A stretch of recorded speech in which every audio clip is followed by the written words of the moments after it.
योगो हेय हेतु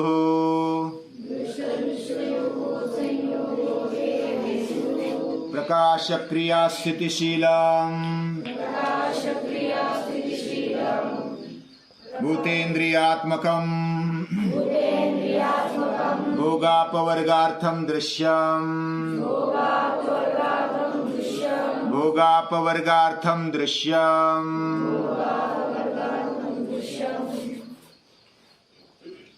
हम जिस सृष्टि में रहते हैं वह पृथ्वी है और पृथ्वी के ऊपर रहने वाले हम जीव है, प्राणी है। लेकिन हम मनुष्य है तो बहुत अच्छा विचार करते हैं, ऊंचा विचार भी कर लेते हैं। बाकी पशु पंछी प्राणी, मनुष्य छोड़कर इतर प्राणी इस सृष्टिकर्ता के बारे में, या तो मेरा जीवन क्यों मिला, ये सृष्टि क्यों बनी, ये सृष्टि बनाने वाला कौन है, इसके बारे में बाकी प्राणी नहीं सोचते। इसलिए मनुष्य विशेष है। ये सृष्टि और मुझे क्यों बनाया, ऐसे प्रश्न बहुत सारे मनुष्यों के मन में आते हैं। क्या मेरे जीवन का हेतु होगा, ये भी आता है। इस जीवन में आकर के मुझे क्या क्या नहीं मिला, इसके हम बहुत ही बड़ी लिस्ट करते हैं। लेकिन क्या क्या मिला, इसके भी लिस्ट बनाएंगे तो बहुत बड़ी होगी, बहुत बड़ी होगी। तो मुझे जीवन में क्या क्या मिला, एक बार ऐसी लिस्ट बना के देखो। पूरी सृष्टि में जो है वो किसके लिए है, वो अगर सोचेंगे तो मेरा जीवन है और ये सृष्टि है। ऐसा अगर विचार करेंगे तो मेरा जीवन और सृष्टि से मेरा संबंध है और ये पूरी सृष्टि मेरे लिए है।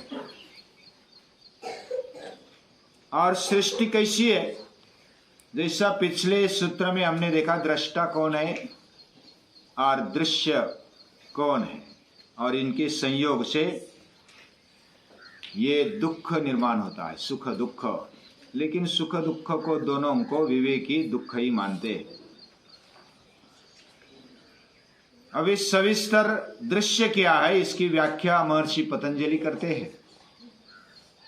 उसमें प्रकाश देने की क्षमता है दृश्य में, यानी प्रकाश देने वाले दिखाई देते हैं। सूर्य है यानी तेज है। पंचमहाभूतों में कौन कौन है, आकाश, वायु, तेज, बाद में जल और पृथ्वी, ये पंचमहाभूत। ये पूरी सृष्टि 3 गुणों से बनी है। उसमें जो सत्व गुण है वो प्रकाशक है, यानी प्रकाश देने वाला है। हमारे जीवन में अगर दूसरे अर्थ में देखेंगे तो वो ज्ञान कराने वाला है, जिज्ञासा निर्माण करने वाला है। एकाग्रता के कारण हमें जो भी मालूम पड़ता है वह सत्वगुण के कारण पड़ता है। दूसरी जो हम क्रिया करते हैं हमारे जीवन के लेवल पर, हम रजोगुण से वो पाते हैं।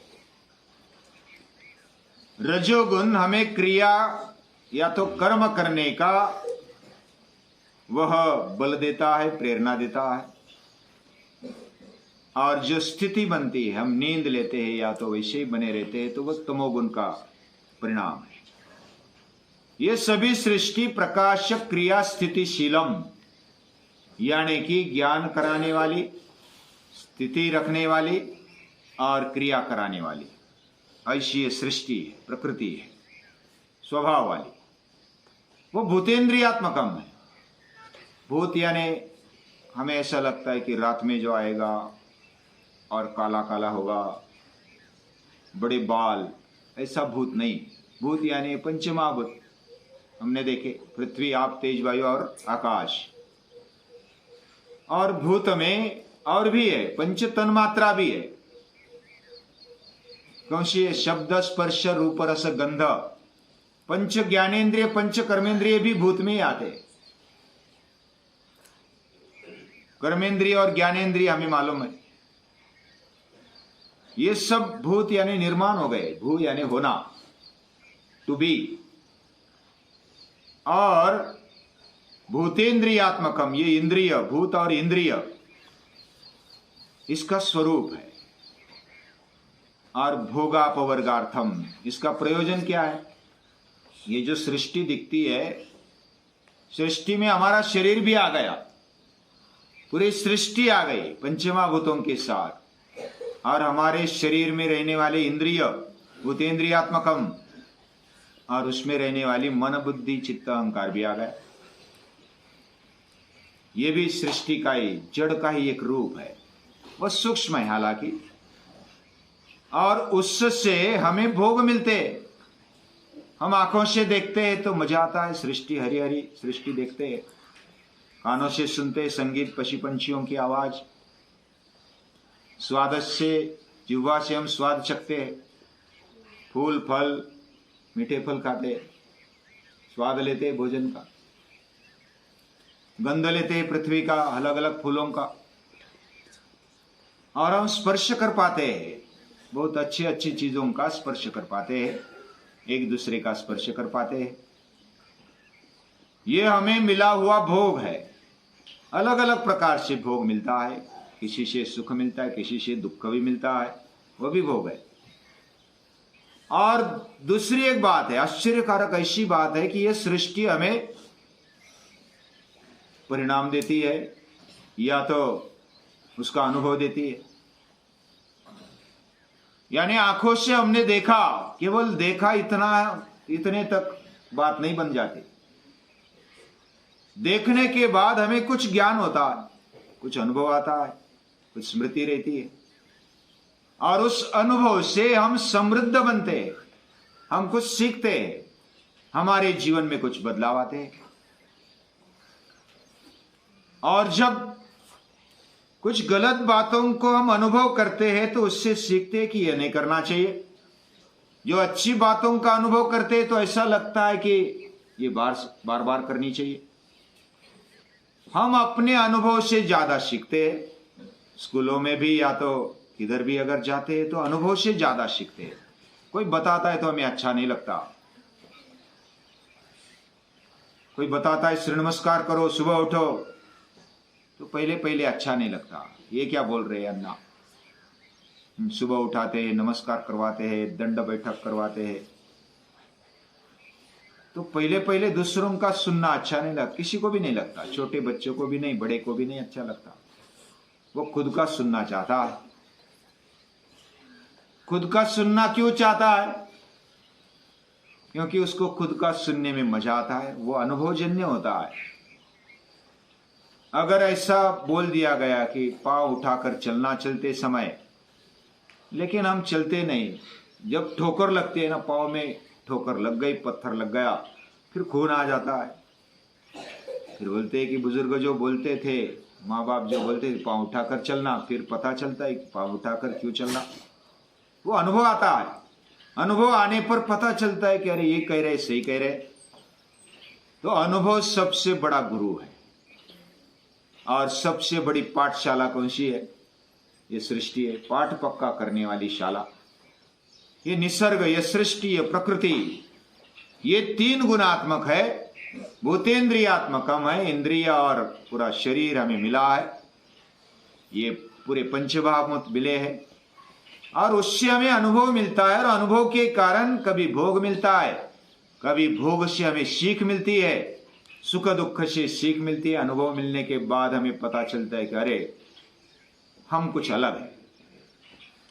और जो हमारे जीवन में जैसा कोई टेम्पररी बात हमने खा ली, मिर्ची खा ली या तो बहुत मीठा खा लिया, मीठा खाने के बाद ऐसा पता चलता है कि अरे ये तो माथा भारी पड़ गया, पेट भारी पड़ गया, अपचन हो गया।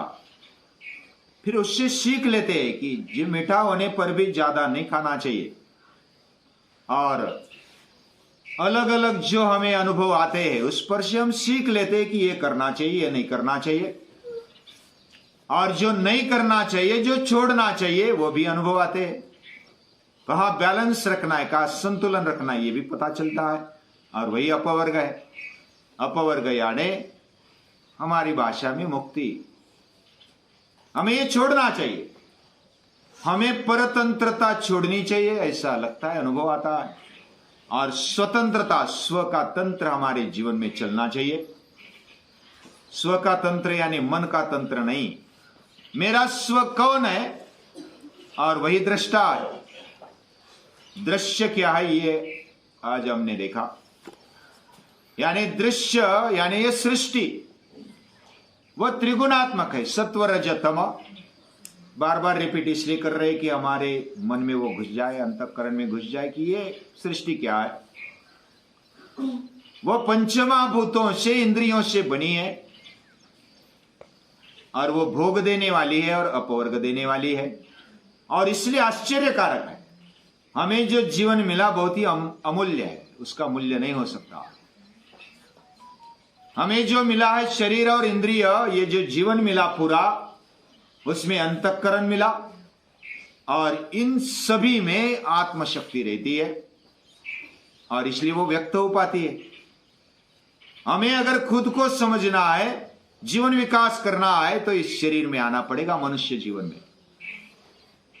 दुर्लभम मानुष्य जन्म इसलिए कहा जाता है, मनुष्य जीवन मिलना दुर्लभ है। और उसमें भी हम विचार करने वाले हैं, मनुष्य प्राणी विचार करने वाला है और वो कर सकने की क्षमता रखता है। नर करनी करे तो नर का नारायण बन जाए, ऐसी ताकत हमारे जीवन में आती है और ये सृष्टि के कारण आती है। सृष्टि, ये निसर्ग सबसे बड़ी पाठशाला है। हमारा शिक्षण निरंतर चलता है, हमें सीखने को मिलता है। हम सीखेंगे, जो दृश्य है, ये प्रकृति है, ये सृष्टि है, उससे हम सीखते हैं और हम क्या करना चाहिए इसका विवेक आने लगता है। और विवेक कराने वाली शक्ति अंदर बैठी है, वो दृष्टा है। वो क्या है, अगले सूत्र में आगे आगे देखेंगे। महर्षि पतंजलि बताते हैं और भी दृश्य के बारे में सविस्तर कुछ बताते हैं और दृष्टा के बारे में भी बताते हैं। महर्षि पतंजलि का बहुत अच्छा है, नया शब्द आ गया वो बता देते, उसकी व्याख्या बता देते, उसके परिणाम बता देते हैं और फिर आगे चलते हैं। ऐसी महर्षियों को, महर्षि पतंजलि को हम यह कृतज्ञता पूर्वक नमन करते हैं।